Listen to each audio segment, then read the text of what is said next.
વિશ્વ પ્રસિદ્ધ પ્રથમ જ્યોતિર્લિંગ સોમનાથ મહાદેવ ખાતે શ્રાવણ મહિનાની ઉજવણી ચાલુ છે। દેશ વિદેશથી મહાદેવના ભક્તો સોમનાથ દાદાના દર્શન કરવા માટે આવી રહ્યા છે।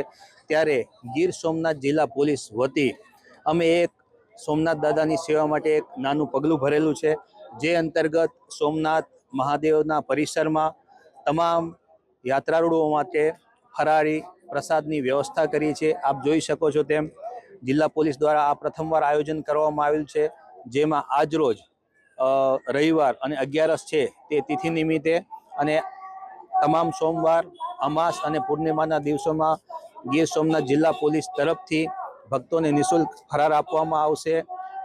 ભક્તો સવારના પોરમાં વહેલા ક્યાંયથી નીકળેલા હોય છે, એમને ફરાર હોય છે તો સગવડ રસ્તામાં હોય ન હોય તો જિલ્લા પોલીસ દ્વારા એક આયોજન કરવામાં આવ્યું છે, જેથી તમામ મહાદેવના ભક્તોને સારું ભોજન ફરારમાં મળી રહે, તેમના સ્વાસ્થ્યની પણ ચિંતા થાય અને એમનું પેટ પણ ભરાય અને સોમનાથ દાદાની પ્રસાદી પણ તે લોકોને પ્રાપ્ત થાય, એ રીતનું એક આયોજન જિલ્લા પોલીસ વતી કરવામાં આવ્યું છે।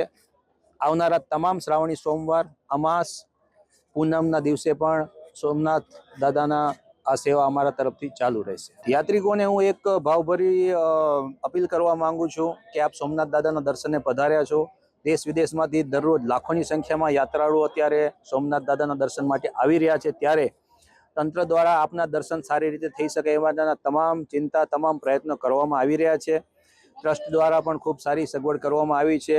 અમારી એક જ વિનંતી છે, તંત્રને સહકાર આપો।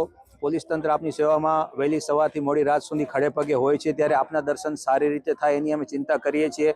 આપ ખાલી લાઇનમાં ઊભા રહી, આપ જાણો છો કે આ Z+ સિક્યોરિટી ધરાવતું મંદિર છે, તો એમાં ફ્રિસ્કિંગમાં, ચેકિંગમાં સાથ સહકાર આપી સ્વચ્છતા જાળવવાનું ખાસ આગ્રહ અમે કરીએ છીએ।